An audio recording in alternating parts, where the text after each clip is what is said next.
Olá, bom dia a todos. Hoje é dia 21 de fevereiro de 2023 e nós estamos aqui de uma forma gravada para dar encerramento não, fechamento desse ciclo, né? Nós vamos hoje partir para o capítulo 18, que é o último, né?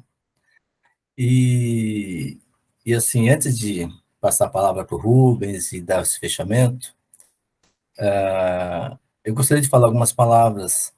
Primeiro, de agradecimento a tudo e a todos.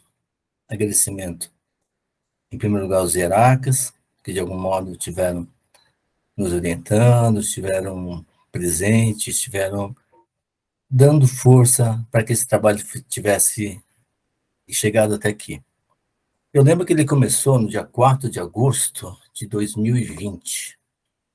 Naquela época era um contexto bem diferente. Nós tínhamos uma pandemia, havia uma desorientação generalizada em termos de como agir naquele momento, não havia vacina, um temor generalizado em todos os aspectos, né?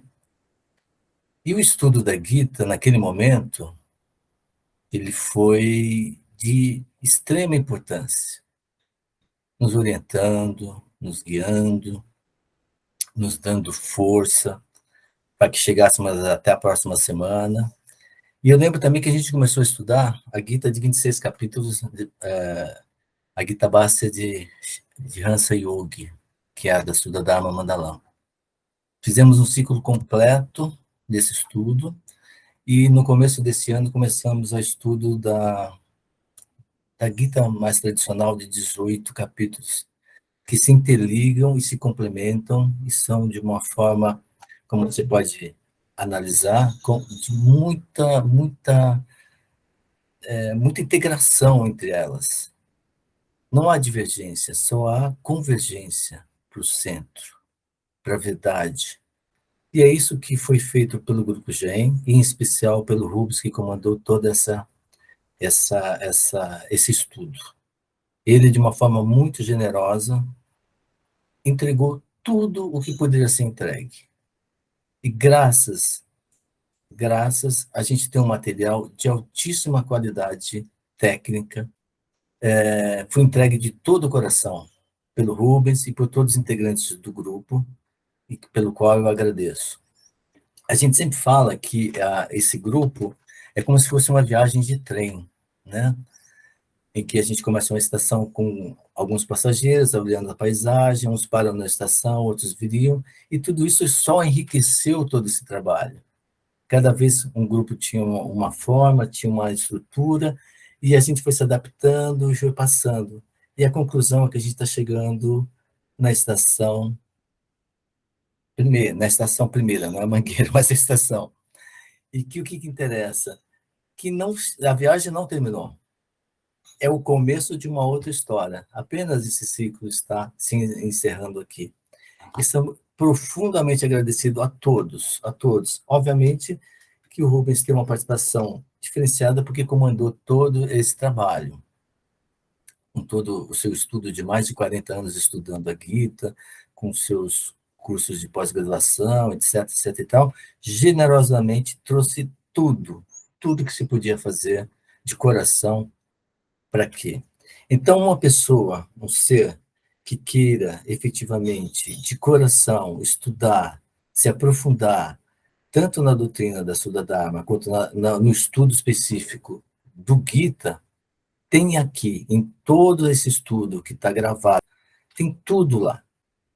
Além de que você vai poder também entender, perceber algumas palavras que são ditas que antigamente não tinha muito significado e agora parece que elas estão se juntando nesse último capítulo, como o Pranavam, como a palavra Bhavana, não a palavra Bhavana, o sentido de Bhavana, Naishtikarmiya, Sharada, que você vai ouvir falar muito e que muitas vezes você, na nossa Gita, ela nem aparece, ela só aparece nas explicações, e aqui um sentido muito mais amplo dessa palavra, e desse sentido, desse sentimento que vem do coração, que foi o que norteou, inclusive, todo esse estudo. que norteou toda essa história que foi de acontecer. Então, agradeço profundamente a todos. E o Grupo GEM, de alguma forma, ele continua, mas numa outra perspectiva, né? Sempre com essa liberdade, sempre com essa vontade de ter a verdade junto com a gente, do mais profundo coração, do mais profundo do nosso coração, com toda a charada sática que podemos ter, isso eu posso garantir, pelo menos da minha parte, da parte do Rubens, posso falar por ele, e todos aqueles que aqui estiveram, para que ele chegasse até aqui. Sou profundamente agradecido a todos, a você, Rubens, e vamos tocando, e vamos dar prosseguimento à última parte dessa guia. Fica aqui meu mais profundo sentimento de gratidão, de amor, de Xaradá, de Bhavana. Muito obrigado. Grato, Vanildo, muito feliz com todo esse seu encaminhamento e testemunhar agora. Então, eu vou fazer como tinha te dito, né? Vamos preparar, então, essa versão final, esse último capítulo, e logo disponibilizar para todos. Agradeço aí a sua gestão, a condução de tudo, e com certeza, vamos em frente, e nenhum de nós é tão bom quanto todos nós juntos, e unidos nós somos mais fortes, né? Então, te agradeço de coração, vamos em frente. Vou continuar aqui o nosso trabalho. Grato. Até mais. Hoje, dia 20 de fevereiro, eu resolvi gravar esse vídeo porque eu não vou ter condições de realizar a nossa live do dia 23. Então, eu estou gravando esse encontro para disponibilizar para todos no dia 23 e depois, como os outros vídeos, ele fica disponível também no nosso canal. Hoje nós vamos ver o capítulo 18, Moksha Sannyasa Yoga, a realização espiritual por meio dessa prática contínua de meditação na ação desapegada do seu fruto. No fundo, é disso que trata esse capítulo. Nós vamos ter a oportunidade de conversar um pouquinho mais agora sobre ele. Lembrando que nos 2 últimos encontros, a gente já viu no capítulo 17 a centralidade de Sharadai, tivemos a oportunidade de fazer uma pequena revisão da Bhagavad Gita como um todo. Então agora eu já posso tratar desse 18º capítulo, Moksha Sannyasa Yoga, e concluir essa discussão sobre a natureza da própria vida e dessa forma sintrópica, como a ação e a meditação se relacionam, nos conduzindo à realização espiritual.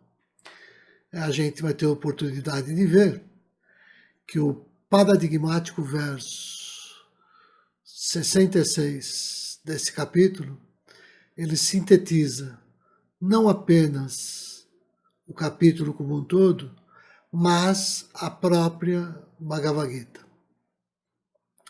O Krishna afirma, nesse verso, que aquele que abandona a condução do ego, que está presente ainda em toda a ritualística religiosa, que a gente chama de Dharma, e alcança a Naiskarmiya, ou seja, o silêncio do ego, e toma refúgio unicamente no Atma, ele alcança a realização espiritual. Então, esse verso, que a gente pode dizer que trata da meditação, e também da meditação da ação, né? ele tem sido objeto de distintas interpretações pelos mais variados comentaristas.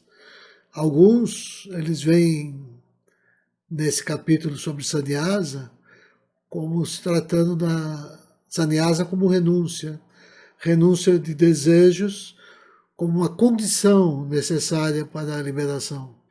Outros acreditam que a renúncia seria apenas um meio para se alcançar a felicidade suprema.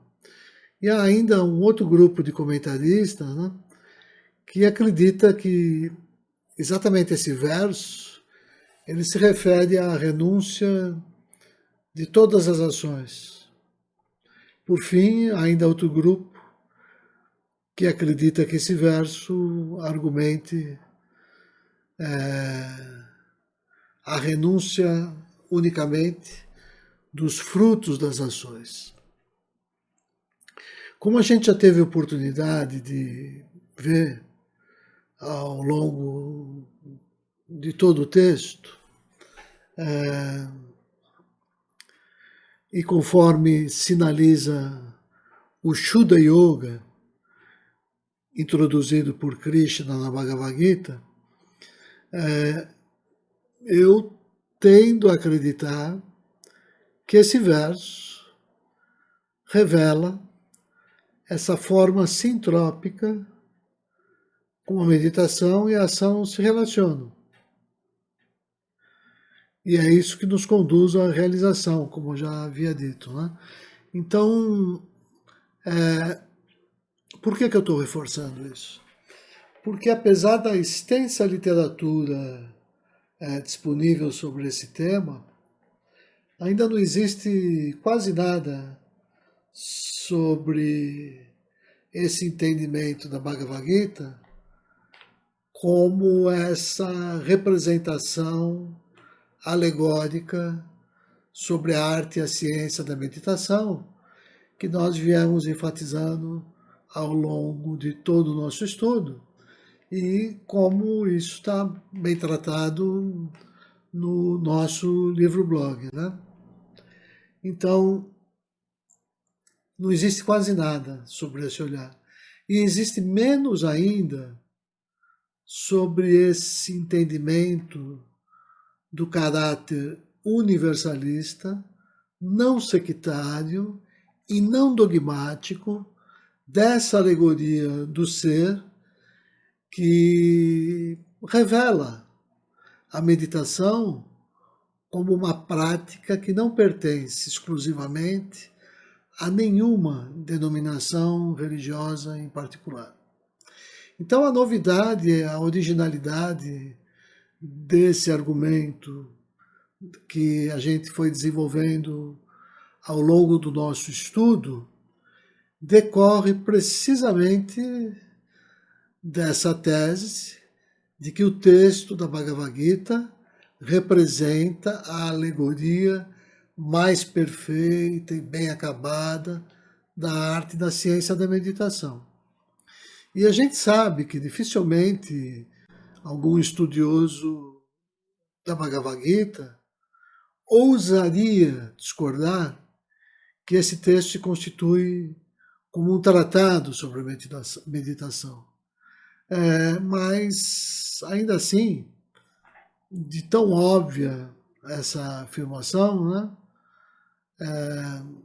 Ao que tudo indica, pelo menos, essa abordagem mística e alegórica ainda não foi explorada. E esse foi o trabalho que a gente propôs aqui nessa leitura do texto e alguma coisa que a gente já vinha trabalhando no livro-blog.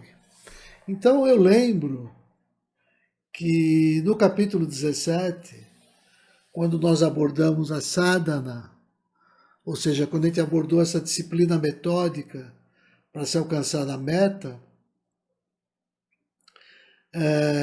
nós vimos que essa meta vinha definida no texto como karma phala tyaga, né? Como essa renúncia ao fruto das ações. E ela é nós mencionamos isso, interpretada como Nishkama Karma, ou seja, como a realização das ações com ausência de desejo. Nishkama, Nija negação. Né? Então, na verdade, entender Karma fala Tyaga significa perceber que isso já se constitui uma forma de meditação. Meditação contínua na ação. Né? Uma ação que tem uma tripla natureza, né? Como nós vimos no capítulo 17, fundada em yagna, sacrifícios, uma tradução rápida, dana, né? Ou doação de si, e tapas, ou austeridade, que são, também nós já vimos isso, as três constituintes fundamentais de Sharadá, discutidas nesse capítulo 17, que é sobre Sharadá. Bom, a meditação, a gente sabe, ela tem relação com esse processo do autoconhecimento, autocontrole e autonomia do ser. E ela tem a ver com isso que nos permite interagir com a sociedade e com o meio ambiente, segundo essas leis universais do amor. Então, quando a gente se identifica com esse fogo do coração, né, a gente começa a perceber que toda a nossa vida se torna uma espécie de meditação. E, na verdade, esse é o sentido do diálogo entre Krishna e Arjuna ao longo da Bhagavad Gita. É trazer à nossa consciência que meditar, em essência, significa aquietar o pensamento, testemunhar esse ritmo da respiração e fazer do coração vibrar, né, cheio de Sharadá, né, nessa frequência de amor puro da energia cósmica, que a gente chama de Brahma Shakti, de onde surgiu o próprio universo. Porque é isso que nos unifica a nossa transcendente origem.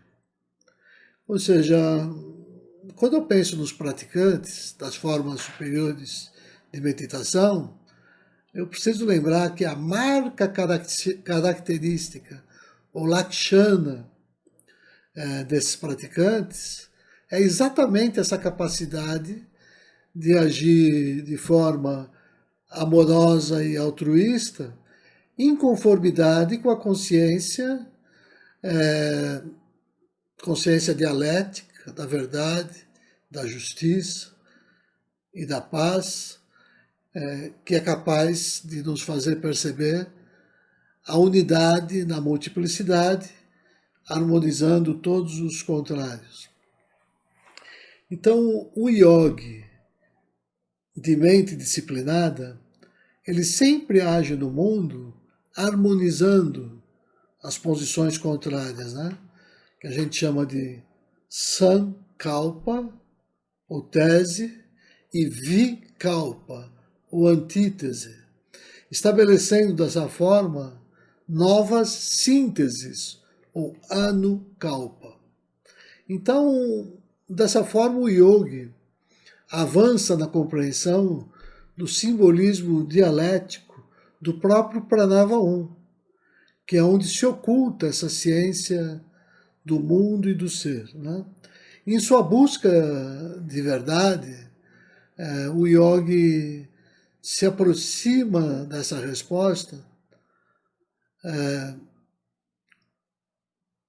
segundo três questões fundamentais que ele coloca para si mesmo.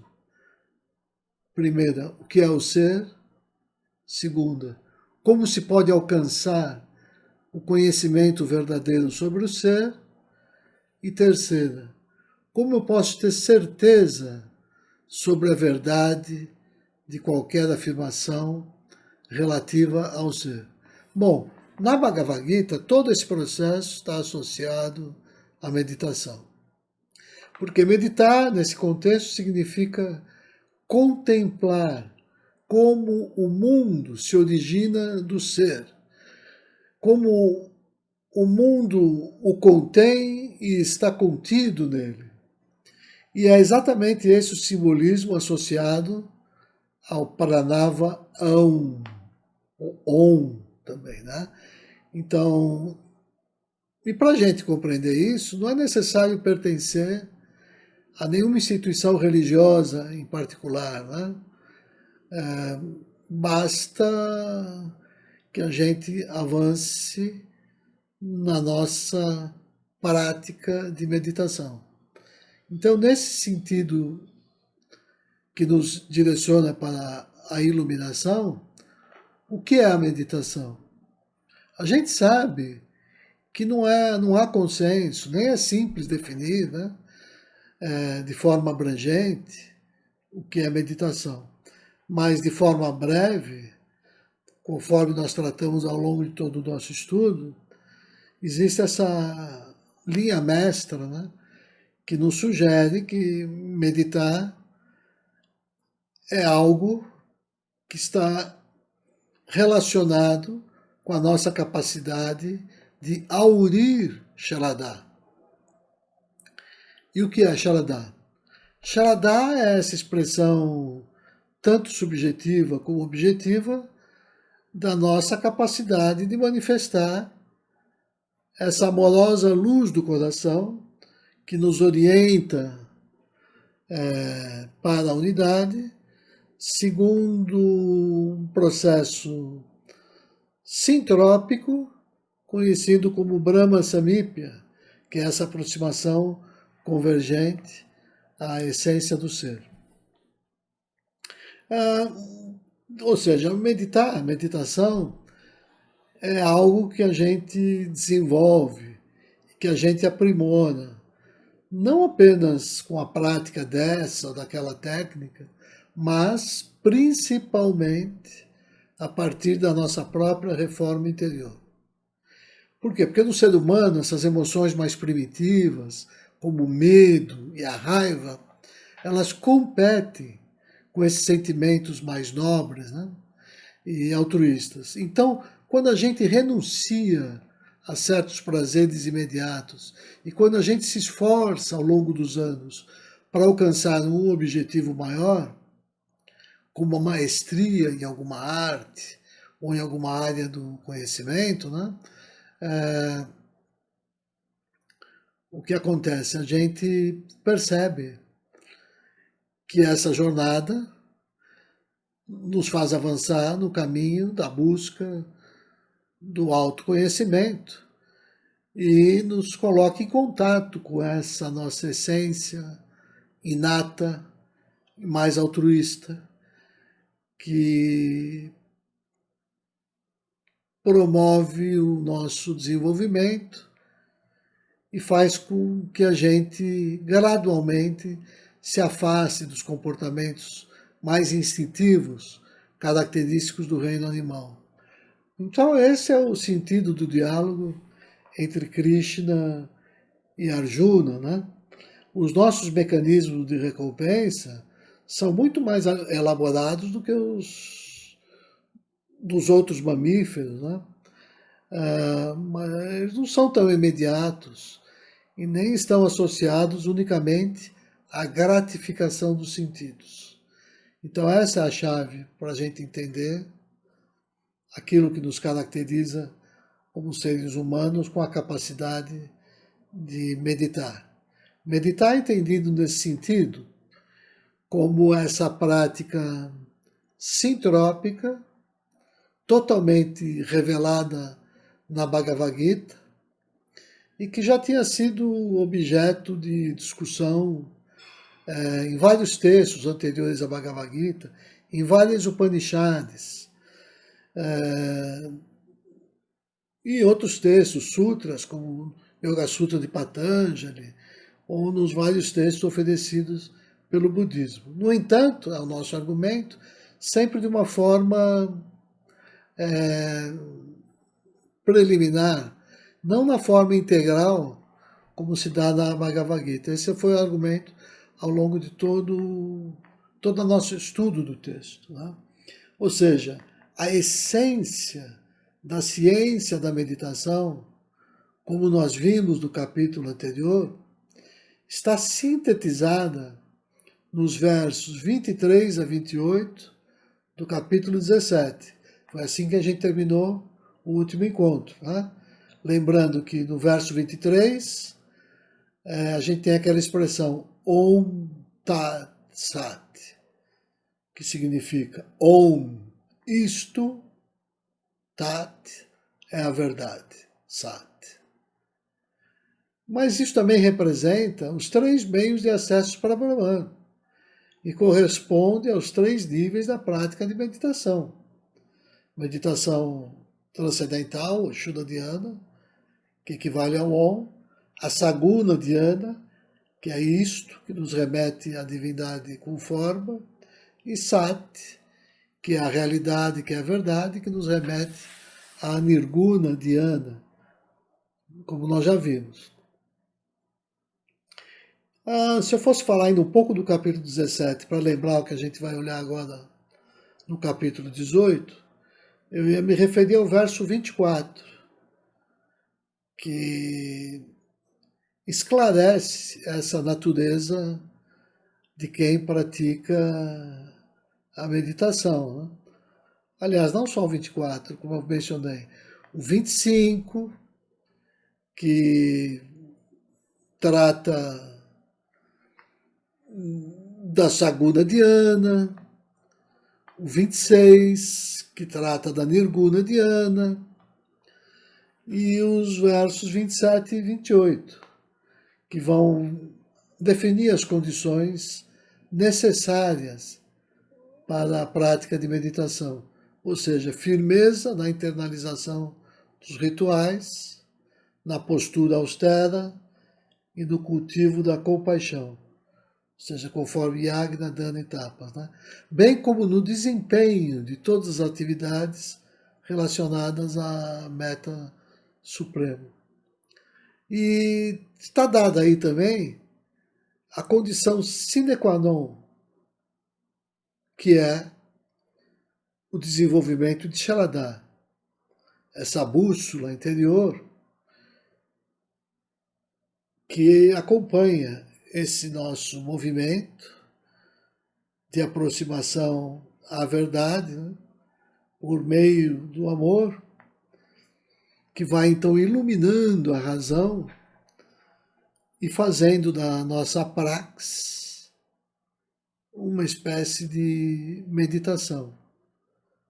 E é isso que nos faz, então, acessar aquilo que a gente entende como espiritualidade pura, que faz com que a gente desenvolva esse ardor, essa fé interior, essa capacidade de colocar o amor em ação, que revela o poder do coração. E essa energia é que vai promover em nós o controle mental e o sentimento da comunhão com a verdade e o sagrado. Então, só lembrando, como a gente viu até aqui, né? Sem Shaladhar, ou sem a presença desse sentimento, nenhuma prática de meditação é digna desse nome. Então, retomando aqui a ideia que a meditação se funda no Pranava Om, né? Porque esse Om, ele simboliza o modo conforme o universo, entendido como samsara, como ele se origina e permanece em Brahman. Ou seja, ele expressa esse entendimento, o Pranava Om, desses aforismos, ou Mahavakyas, da literatura védica, né? Como a gente vê, por exemplo, no Chandogya Upanishad, né? Sarvam Kalvidam Brahma. Tudo isto é o ser. Ou Tatuan Si, tu próprio és o ser, né? São Mahavakyas como esse que fundamentam a estrutura epistemológica dos argumentos de Krishna no texto. Em outras palavras, a Bhagavad Gita afirma que o ser e o não ser estão em estado latente em Brahman. Isso vai ser tratado lá no capítulo 15. E é por isso que a gente diz que ela lida com essa ciência do devir, porque ela explica o ser, Sat, o não ser, Asat, e o vir a ser, que é Swabhava, por meio da análise dos constituintes do OM, A-U-M, que a gente escreve O-M, né? Esse OM, que é a sílaba sagrada, que é o mantra de Brahman, né? Então, só lembrando que foi assim que foi trabalhado na nossa leitura do texto, né? Que, de acordo com o Atharva Veda, o A, do A-U-M, denota o espírito, o U, a matéria, e o M, a relação de afirmação e negação simultânea que existe entre esses dois termos. Essa relação de afirmação e negação da identidade entre esses dois termos, né? Então, e o que faz essa ponte, essa ideia de ligação, é isso, é esse terceiro constituinte, o M, que representa a energia, a Shakti, que no ser humano, naquilo que compõe toda a pessoa, o Diva, é o que a gente chama de Sharada. Ou seja, no ser humano, a gente tem o espírito, que nos anima, a gente tem a nossa constituição física e material, que é o U. E a trindade do nosso ser é completada por essa energia que relaciona o espírito com a matéria, que unifica, né, essa relação. Então, é por isso que a gente diz que o símbolo AUM, ele trata dos estados da multiplicidade, enquanto que o símbolo OM trata da unidade de Brahman. Então eu tenho o entendimento de Brahman de uma forma analítica, A-U-M, de uma forma sintética, O-M. E meditar significa simplesmente desenvolver esse sentimento intuitivo, né? Sharada, esse sentimento de identidade com esse triuno Pranava Om, O-M, A-U-M. E esse Pranava, ele se deixa representar por distintos termos, né? Eu posso traduzir A-U-M como ser, não ser e relação de vida a ser, espírito, matéria e vida, tese, antitese e síntese, nascimento, morte e vida, positivo, negativo e neutro, presente, passado e futuro, rajas, natureza explosiva, tamas, natureza inerte, e sattva, natureza harmoniosa, kriya, ou atividade, iksha, ou vontade, e jnana, o conhecimento. E assim por diante. A literatura sagrada da Índia é riquíssima no tratamento do Pranava Om, que é o símbolo por excelência do sagrado. Por quê? Porque representa essa negação da diferença entre o múltiplo percebido em Sansara, que é o universo fenomenológico, e o próprio absoluto que a gente experimenta em Nirvana. É uma mesma realidade sobre a qual eu tenho duas formas distintas de acesso, enquanto ser realizado e enquanto ser não realizado. Então, o AUM indica essa verdade. Isso segundo essa ciência, que vem de um método conhecido como Akshara Mudra, ou seja, o diagrama de selo de letras. Né? É essa ciência que vai discutir as letras conforme esses sentidos e significados místicos de cada termo, associando o A ao espírito e assim por diante. E a gente às vezes chama Pranava Om, porque essa palavra Pranava, ela significa etimologicamente aquilo que renova, aquilo que faz novo. Né?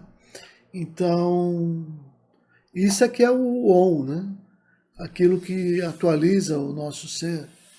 Então, esse som onomatopeico, inclusive, ele é cheio de significado, uma vez que ele representa aquele ruído de fundo do universo em expansão, que nos remete ao som primordial da natureza e ao próprio alento vital, de onde tudo surgiu.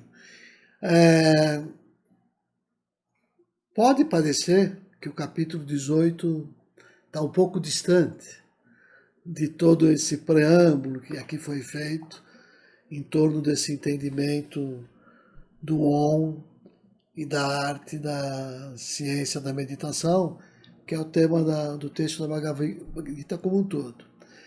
Para ver como isso vai fazendo mais sentido, nós vamos iniciar agora uma segunda parte, onde eu vou proceder à leitura do texto. Então, eu espero que vocês fiquem comigo.